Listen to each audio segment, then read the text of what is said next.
Hey guys, welcome back to the channel. Today, we're gonna go through the truck and see what kind of damage this thing suffered from its first drag and drive event. For those of you that don't know, my son and I participated in Drop the Hammer. It was just a 3-day drag and drive in Michigan. It was sponsored by Steve Morris. And for our first drag and drive, it was not only the closest one to home, we live in Canada, but it was also just a 3-day, not a 5-day torture test, I guess. We were going into it kind of untested, and we just wanted to dip our feet in the drag and drive pool. So a 3-day drag and drive, nice and close to home, seemed to be perfect. My oldest son, Asher, he was the one who co-piloted with me.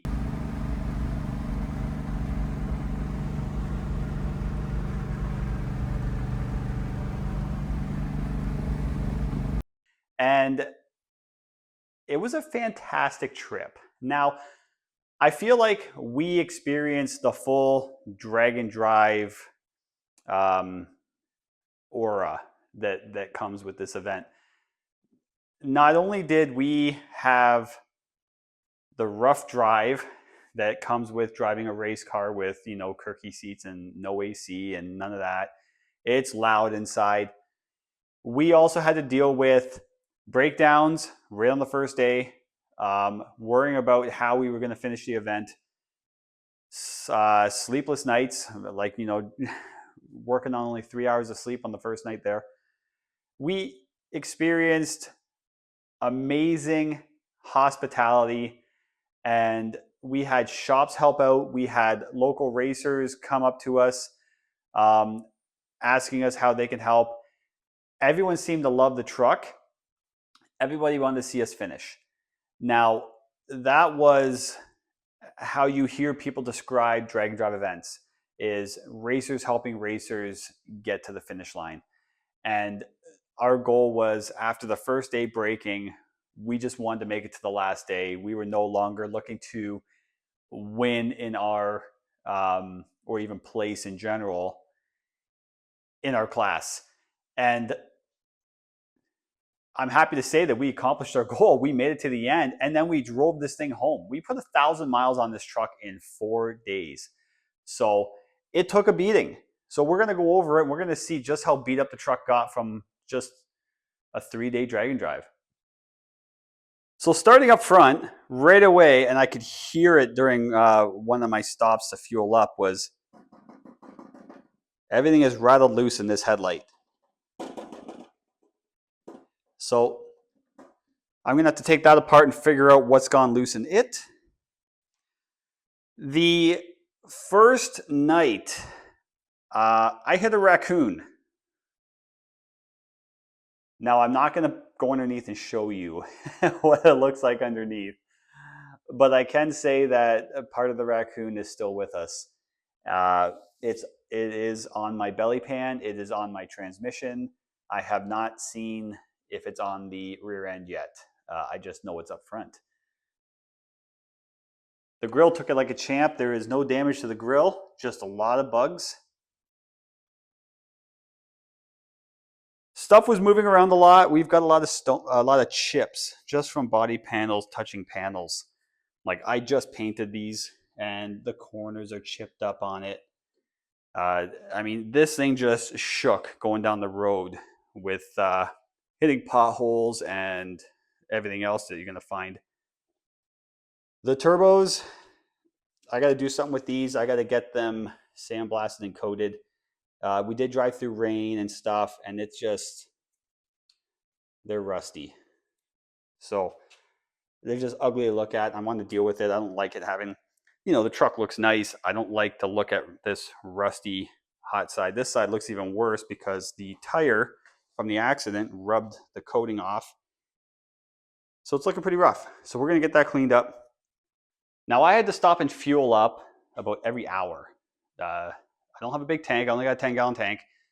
And every time I fueled up, I cleaned my windshield. And these bugs were all over it.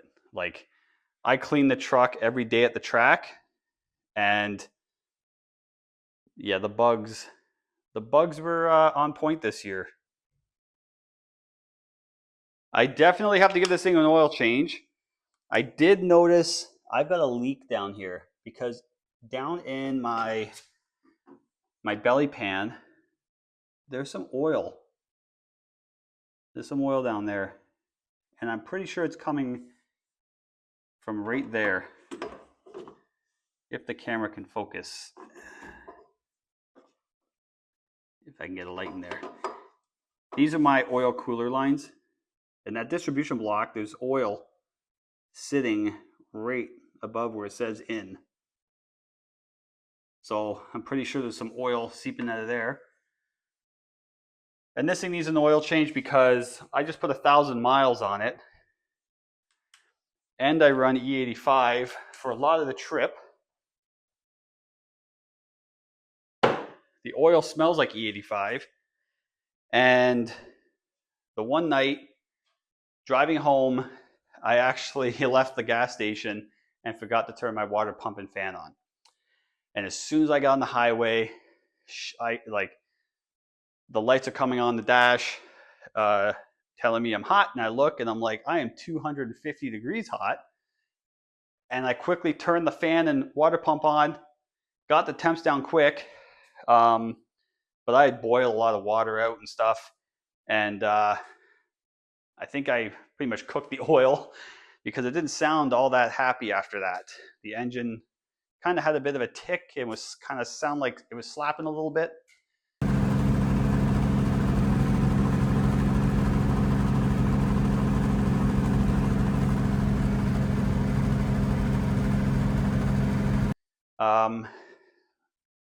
Once I got home, let it cool down, started up the next day, and it seemed to run fine, but I got to change the oil.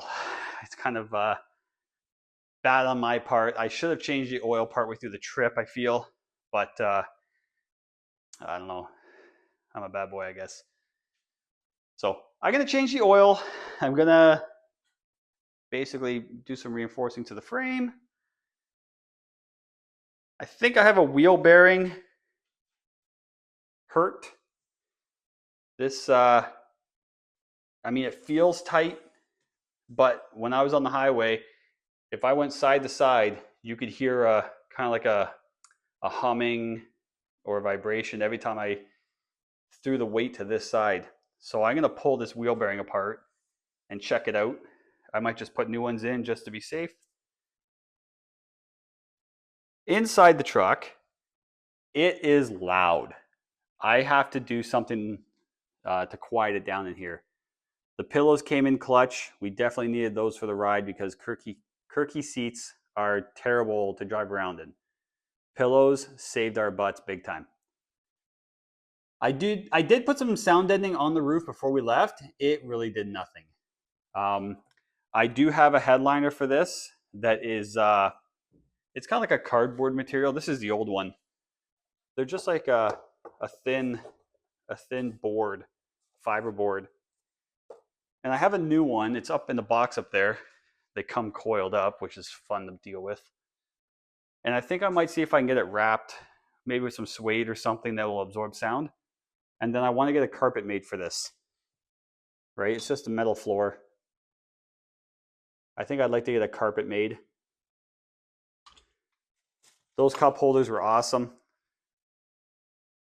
So one of the things that got damaged was when the drive shaft got shoved into the back of the tranny, it knocked the plug out on the slip yoke, which is this guy.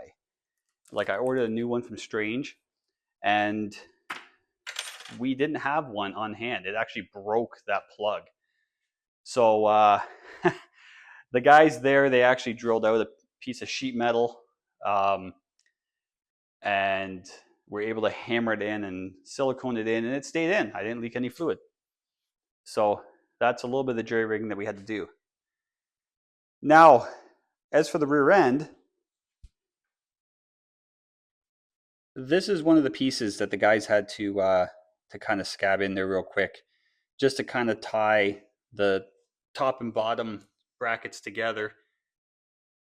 Like that was my big oof. I never tied the front together.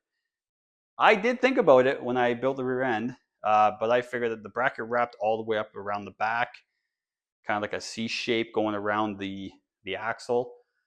And I ran this thing all last year, and I did a 131 60 foot, never had a problem. I was also on a slick, and first time launching hard on the radial, and it tore the bugger right apart. So that's my bad. I thought my welds were better than that. Guess they weren't. So a lot more weld put on it this time, along with another bracket, and I'm going to add a second one.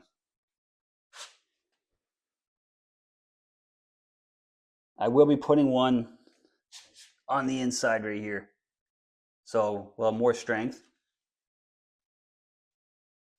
I am going to box in areas like this because the paint flaked off a little bit here because this got bent over a little bit during all that chaos. So I'm going to box these in.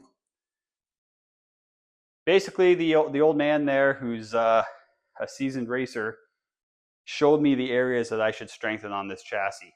One of which is behind the cab. Right in this area here, he'd like to see this triangulated. So I'm going to put a piece of plate in here and triangulate this area. That's the area right behind the cab. I thought with the bars here, it would be good enough, strong enough, but he recommended that. As did another seasoned racer that was doing the Dragon Drive event. He was looking over the truck, and he actually said the same thing. He owned his own shop, and he goes, I'd be putting something in there. So I'm going to listen to these guys. Coming around to the driver's side here, I have a wheel seal that started leaking when I kind of foobarred the rear end. So if we come down, you'll see it in the wheel. See the oil?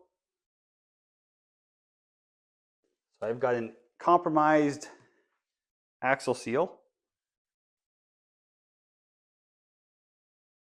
This guy was leaking all weekend, so I'm going to have to probably take it off and RTV it, or I'm just going to clean up good, just fill it full of RTV. And if anyone out there that's got one of these caps knows what I'm talking about when I say these things are terrible. They absolutely suck. They're so hard to get off. Like, they will fight you every bloody time to get it off. Every time. So I bought a billet one. This is just an Amazon, just a cheap Amazon buy, and I can't do it with one hand, but I'm going to try my luck with that guy. Get rid of that stupid thing.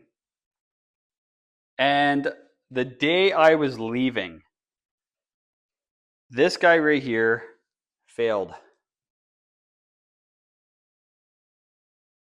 That's my battery kill switch, and that put us 2.5 hours behind right from the start. The morning we were leaving the house, because we were driving this truck to the event, we couldn't get the truck started. We had 12 volts to everything, but we didn't have any amperage. So when I tried hitting the starter, the relay would sit there and click like crazy, starter wouldn't engage. The fuel pump didn't sound that healthy, and I was able to trace it back to this guy, because the two leads underneath, those two guys, I jumped a wire between the two, and I heard my fuel pump speed up, and then I had my son hit the starter, and it turned over. So I ended up having to put both battery cables on the one side, basically making this whole kill switch, useless. So I'm going to have to figure out something there, get a new one. I think I'm going to go with a different model. This is just a Summit battery kill switch. I'm going to probably try a different brand, because that didn't last long at all. My little airbag setup worked mint. I had a lot of racers that saw that and basically want to copy that. It's not my idea. I have seen other racers do something like that, but I slapped that together in about an hour, and it worked great for hauling the weight of the trailer, because I didn't want to spend another $800 on another set of coilovers and then have to spend time, every time I went to a race, I'd have to swap them in at the end of the race, swap them out. So you're swapping them out twice a day. It was so easy just to swap that bag out, like to pull those 2 bolts and the 1 bolt underneath. I had the bag out in a minute every time, and I can do it from up here. I didn't have to crawl under the truck. And then I have my little air compressor, put 10 pounds of air in it, and we're on the road. All in all, the truck did great. I made mistakes, but we're going to fix those mistakes, and the truck's going to be better than ever. I actually look forward to doing another one. I don't know how soon that's going to be. They do cost money, and you know, I got to take time off work. So it's definitely not my last one. The trailer. Oh, guys seem to love my trailer because the trailer matched the truck, and it looks so cool having an old truck like this pulling a trailer that matched. If you don't know what my trailer looks like, that's the trailer. I am going to do something different with the wheels. I don't like the white. Lots of people commented on the white. I might just paint them black. I got them, they were on sale. I got them cheap, but I might paint them black to match. But yeah, that was my drag and drive experience. That is what condition the truck's in now. It's a little banged up, but we're going to get her fixed up. You know, we're going to slap some paint on her, weld some more steel on her, fix a few leaks, get rid of some stupid stuff like this. It's just annoying. You know, parts that failed. Dave's New Market transmission did fantastic. When the drive shaft hit it, it didn't actually break the transmission. It actually shook the jam nut loose on the shifting linkage, which caused it to back off, and that's why I didn't have 4th gear. But it was a fantastic trip. We met some cool people. You know, my son and I, we had a great time together. And yeah, I definitely look forward to doing another one. But that's it for this video. I'm going to get working on this thing, get everything kind of touched up, and we'll see what's next for it. But see you guys later.